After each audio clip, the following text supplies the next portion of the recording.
രാജ്യസഭാ സീറ്റിൽ കേരള കോൺഗ്രസ് മാണി ഗ്രൂപ്പ് ആവശ്യം ശക്തമാക്കി. സീറ്റ് വിഭജനവുമായി ബന്ധപ്പെട്ട് CPM ഇതുവരെ കേരള കോൺഗ്രസുമായോ അല്ലെങ്കിൽ CPIയുമായോ ഉഭയകക്ഷി ചർച്ചകളൊന്നും നടത്തിയിട്ടില്ല.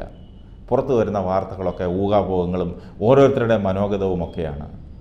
ലോക്സഭാ തെരഞ്ഞെടുപ്പ് ഫലം വന്നതിന് ശേഷം മാത്രമേ ചർച്ചകളുണ്ടാവൂ.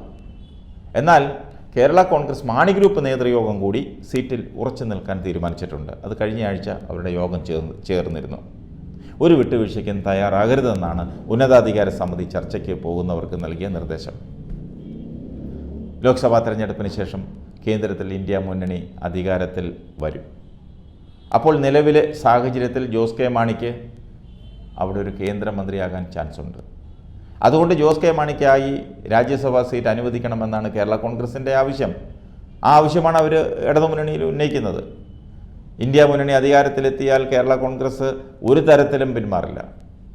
കേരള കോൺഗ്രസുമായി മുഖ്യമന്ത്രി പിണറായി വിജയൻ നേരിട്ട് ചർച്ച നടത്തുമെന്നാണ് ഒടുവിൽ ലഭിക്കുന്ന സൂചന.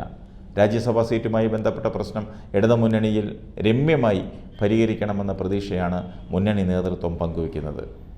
വിഷയത്തിൽ CPIയെയും കേരള കോൺഗ്രസിനെയും അനുനയിപ്പിക്കാനാകുമെന്നാണ് CPMൻ്റെ ഒരു കണക്കൂട്ടൽ. എളമരം കരീമും ബിനോയ് വിശ്വവും ജോസ് കെ മാണിയും കാലാവധി പൂർത്തിയാക്കുന്ന ഒഴിവിലേക്കാണ് പുതിയ തെരഞ്ഞെടുപ്പ് നടക്കുന്നത്.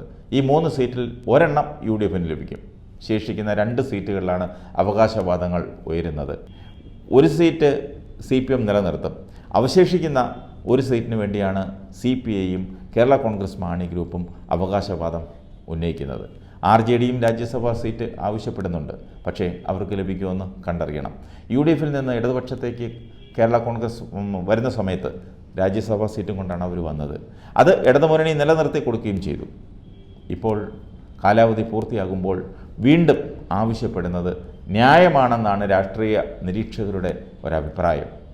പല മാധ്യമങ്ങളും പറയുന്നത് പ്രശ്നപരിഹാരത്തിന് ജോസ് കെ മാണിക്ക് കേരള ഭരണപരിഷ്കാര കമ്മീഷൻ ചെയർമാൻ സ്ഥാനം നൽകാൻ CPM ആലോചിക്കുന്നുവെന്നാണ്. ക്യാബിനറ്റ് റാങ്കുള്ള പദവിയാണത്. അതല്ലെങ്കിൽ കേരള ആസൂത്രണ കമ്മീഷൻ ഉപാധ്യക്ഷ സ്ഥാനം ജോസ് കെ മാണിക്ക് നൽകാനും CPM ആലോചിക്കുന്നുണ്ടെന്നൊക്കെയാണ് തട്ടിവിടുന്നത്. അത് ചില മാധ്യമങ്ങളുടെ സൃഷ്ടിയാണത്. രാജ്യസഭയിലേക്ക് നാമനിർദ്ദേശ പത്രിക സമർപ്പിക്കേണ്ടത് ജൂൺ 7 മുതൽ 13 വരെയാണ്. ഇതിന് മുൻപ് 4-ാം തീയതി ലോക്സഭാ തെരഞ്ഞെടുപ്പ് ഫലം വരും. ഇന്ത്യ മുന്നണി അധികാരത്തിലെത്തിയാൽ കേരള കോൺഗ്രസ് വിട്ടുവീഴ്ചയ്ക്ക് ഒട്ടും തയ്യാറാവുകയില്ല. അത് കഴിഞ്ഞ് ചർച്ചയും നടക്കത്തുള്ളൂ. മറിച്ചാണെങ്കിൽ അനുനയം സാധ്യമാകുമെന്നാണ് CPM കണക്കൂട്ടുന്നതെന്നാണ് മാധ്യമങ്ങളുടെ സൃഷ്ടി. ജോസ് കെ മാണിക്ക് സീറ്റ് നൽകാൻ സാധിക്കില്ലെന്നും തങ്ങൾക്ക് സീറ്റ് വേണമെന്ന് CPIയും കടുംപിടുത്തത്തിലാണ്. മാണിയും CPIയും സമ്മർദ്ദം ചെലുത്തിയാൽ ചിലപ്പോൾ CPM വിട്ടുവീഴ്ചയ്ക്ക് തയ്യാറായേക്കും. ഒന്നുകിൽ CPI സീറ്റ് വേണ്ട എന്ന് വയ്ക്കണം, ഇല്ലെങ്കിൽ CPM വേണ്ട എന്ന് വയ്ക്കണം.